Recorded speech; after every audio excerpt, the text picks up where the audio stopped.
뉴스 파이팅이 여는 오늘 아침 가장 뜨거운 뉴스가 왔습니다. 뉴스 왓 우영.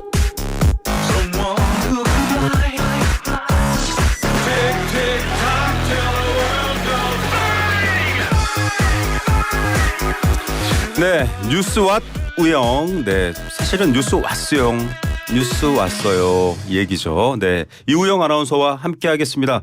이 시간에 가장 사랑받는 출연자라는 확인되지 않은 소문이 있습니다. 어서 오십시오. 안녕하십니까, 이우영입니다. 아침에 좀 힘을 드리려고 네. 예, 그렇게 표현을 한번 해봤습니다. 네, 감사합니다. 자, 라디오는 지금 특별한 기간이죠. 그 이야기부터 먼저 한번 짚고 가야 될 것 같습니다. 네, 청취율 조사 기간입니다. 02로 시작되는 전화 오면 받으셔서 YTN 라디오 뉴스 파이팅 잘 듣고 있다고 이야기해 주시면 저희 이야기 아주 큰 힘이 되고요. 물론 02로 오는 전화 다 받으셨다가 뭐 이런저런 전화 다 받으시겠지만 그중에 정말 중요한 청취율 전화 조사가 있습니다. 네. 꼭 받아주시고요. 저희가 또 커피 쿠폰 지금 선물로 보내드리고 있습니다. 반드시 응답하겠다. 또 여러 가지 사연들 의견들 주시는 분들 추첨해서 커피 쿠폰 보내드리고 있습니다. 자, 우물정 연구사업원이고요. 50원의 유료 문자 여러분께 안내해 드리고요. 자, 이번에는 이슈로 넘어가 보겠습니다.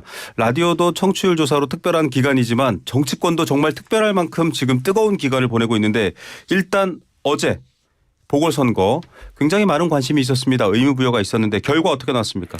네, 기초자치단체장 4명을 뽑는 선거로만 봤을 때 각각 민주당과 국민의힘이 두 곳에서 당선이 됐습니다. 네. 일단 여당이 승리한 곳부터 살펴보면 여야가 가장 첨예하게 맞붙은 곳이 바로 부산 금전구청장이었습니다. 그렇죠. 이곳에서는 이제 윤일현 후보가 61.03%를 얻어서 22%포인트 차이로 승리를 가져갔습니다. 직전 총선에서는 국민의힘이 민주당을 13.25%포인트 차로 앞서서 보수세가 강한 지역이긴 했지만 야권 후보가 단일화했고 또 당정 지지율 하락 등 여권 악재가 이어지면서 여야 후보가 막판에 이제 접전을 벌이기도 했고요. 네. 인천 강화군수 보궐선거에서는 박용철 국민의힘 후보가 50.97%를 득표를 하면서 이제 민주당 후보를 눌렀습니다. 예, 이변은 없다라는 평은 있지만 금정구 선거 결과를 놓고는 또 여러 가지 해석이 있을 것 같습니다. 저희가 잠시 후에 여야 정치인들과 함께 이야기 나눠드릴 거고요. 자, 민주당의 텃밭으로 불렸지만 야권의 3파전 특히 이재명 대표의 리더십에 대한 관심사로 뜨거웠던 호남 지역 결과 어떻게 나왔습니까? 네, 민주당을 비롯해서 조국혁신당, 진보당 등 야당끼리 치열한 3파전에 펼쳐진 전남 영광군수 재선거에선 민주당이 승리를 거뒀습니다. 장세일 후보가 41.09%를 얻었고요. 진보당의 이석하 후보가 30.71%, 조국혁신당의 장현 후보가 26.56%를 득표를 했습니다. 네.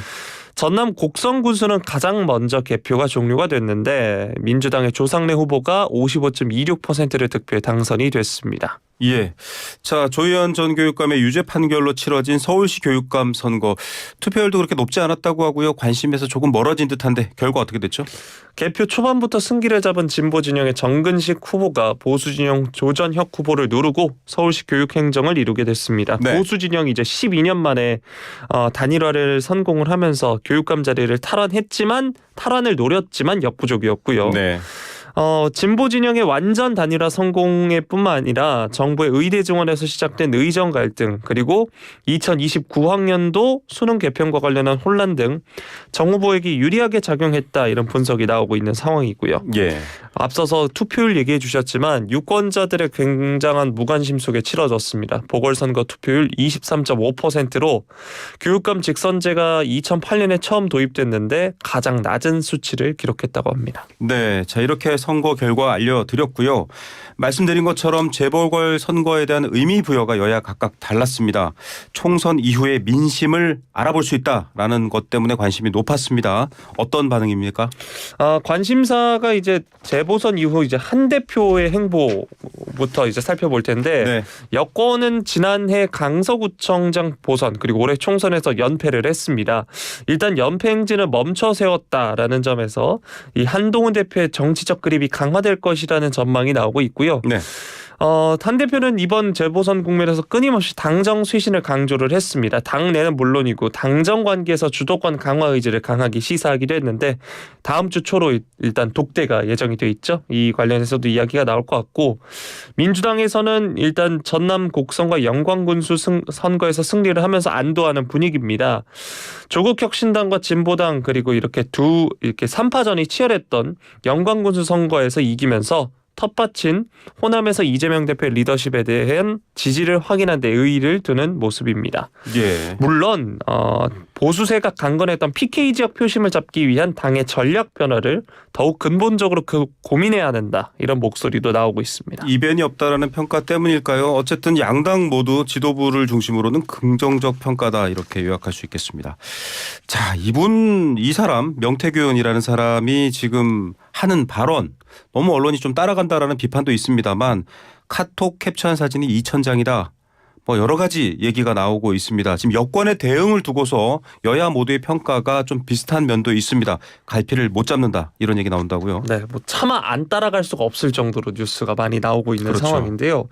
현재까지 여당의 공식 대응은 언급할 가치가 없다. 입을 닫는 수준에 그친 상황이지만 뭐 그렇다고 법적 조치라거나 네. 정면 반박을 하는 상황은 아닌 상황입니다. 네. 특히 이 카카오톡 메시지가 공개된 이후에는 더더욱 곤혹스러워하는 분위기인데요. 네.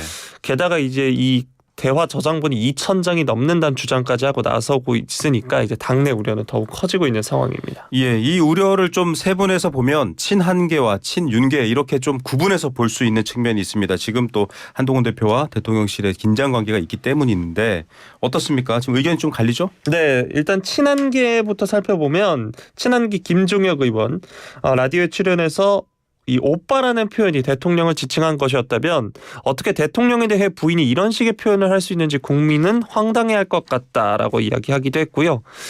또 다른 국민의힘의 지도부 인사는 오빠의 대상이 윤 대통령이든 친오빠든 김 여사가 명 씨와 같은 정치 브로커와 연락을 주고받은 사실을 대통령실이 인정한 셈 아니냐.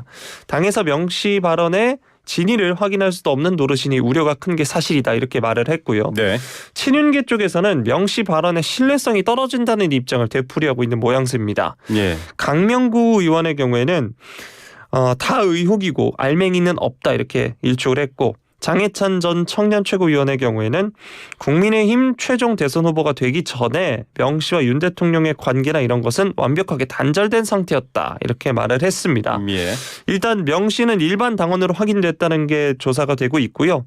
국민의힘은 당원 명부 유출 의혹에 대해 당무감사를 실시하기로 했습니다. 예, 어떻게 또 대응하는지조차도 아주 많은 관심사를 갖고 있습니다.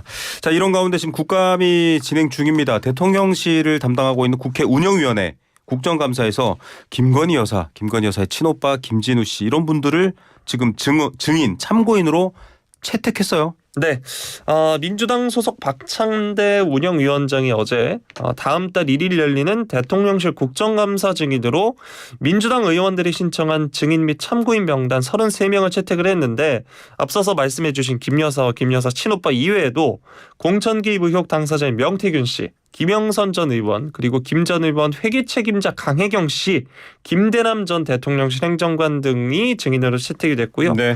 또 도이치모터스 주가 조작 핵심 인물인 이 도이치모터스 대표 권오수 대표도 포함이 됐습니다.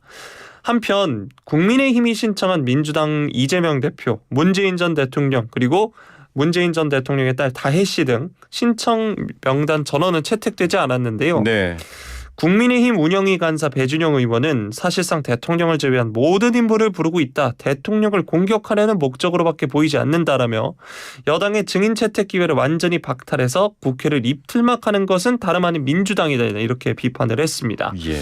이에 민주당 간사인 박성준 의원 지금 정부는 윤석열 정부다 이렇게 맞받았는데요. 결국 이 간사들 간의 협의가 불발됐고 야당 의원들만 참석한 가운데 증인 명단 의결이 강행되다 보니까 이 민주당이 채택한 이 명단 위주로 구성이 됐습니다. 예. 한편 운영위는 대통령이나 대통령 친인척이 수사 대상이 되는 사건에 대한 상설특검 후보추천위원회를 구성할 때 여당의 추천권을 배제하는 내용의 국회 규칙 개정안을 상정하고 소위에 뒤에 회부하기도 했습니다. 예.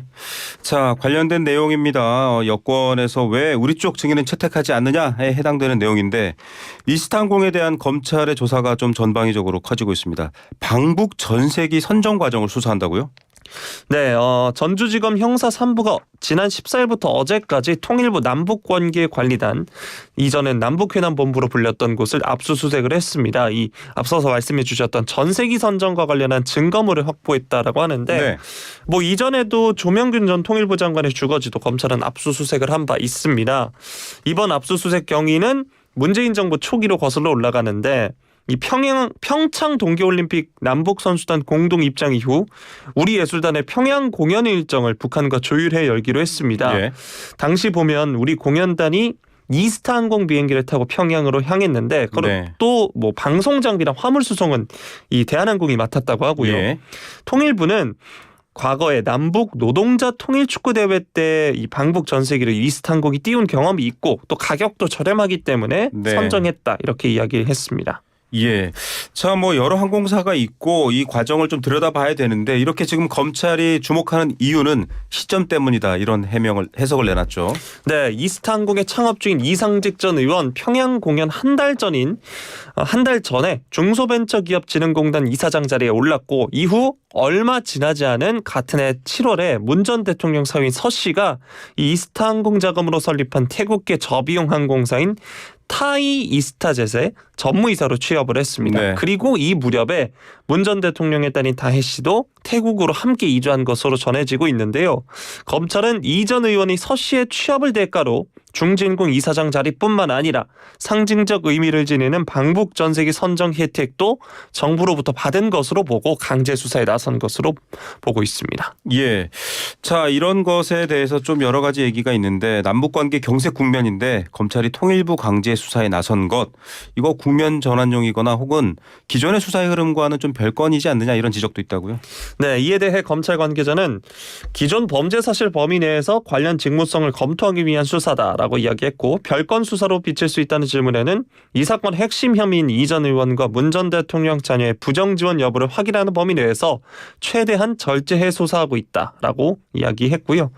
앞서 말씀드렸던 이 전 의원이 이사장 자리에 오르고 또 서 씨가 전무이사로 취업하는 과정에서 이 전 의원이 왜 다혜 씨 가족의 태국 이주를 도왔는지 등 그 이유를 밝히는 게 이번 수사 핵심이다. 검찰은 이렇게 밝혔습니다. 예, 자 국정원 이야기를 좀 들어봐야 될 것 같습니다. 북한이 우크라이나 전쟁에 러시아 쪽이죠. 군대를 파병했다 이런 얘기가 나오고 있는데 정밀 확인 중이라고요?